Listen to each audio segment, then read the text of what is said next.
Chapter 27. Boast not thyself of tomorrow, for thou knowest not what a day may bring forth. Let another man praise thee, and not thine own mouth, a stranger, and not thine own lips. A stone is heavy, and the sand weighty, but a fool's wrath is heavier than them both. Wrath is cruel, and anger is outrageous, but who is able to stand before envy? Open rebuke is better than secret love. Faithful are the wounds of a friend, but the kisses of an enemy are deceitful. The full soul loatheth an honeycomb, but to the hungry soul every bitter thing is sweet. As a bird that wandereth from her nest, so is a man that wandereth from his place. Ointment and perfume rejoice the heart, so doth the sweetness of a man's friend by hearty counsel.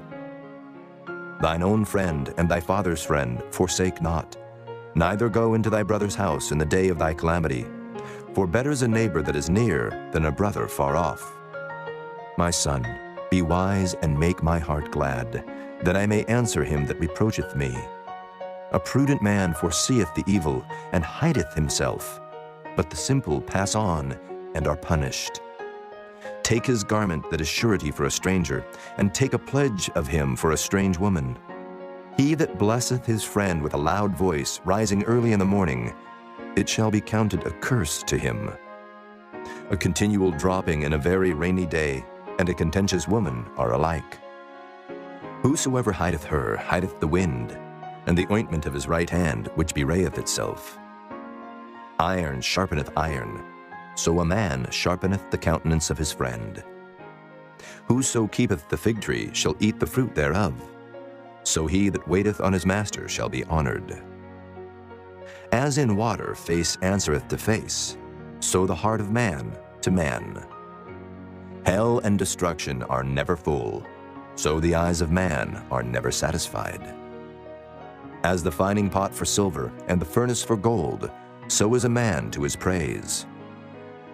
Though thou shouldest bray a fool in a mortar among wheat with a pestle, yet will not his foolishness depart from him. Be thou diligent to know the state of thy flocks, and look well to thy herds. For riches are not forever, and doth the crown endure to every generation? The hay appeareth, and the tender grass showeth itself, and herbs of the mountains are gathered. The lambs are for thy clothing, and the goats are the price of the field. And thou shalt have goat's milk enough for thy food, for the food of thy household, and for the maintenance of thy maidens.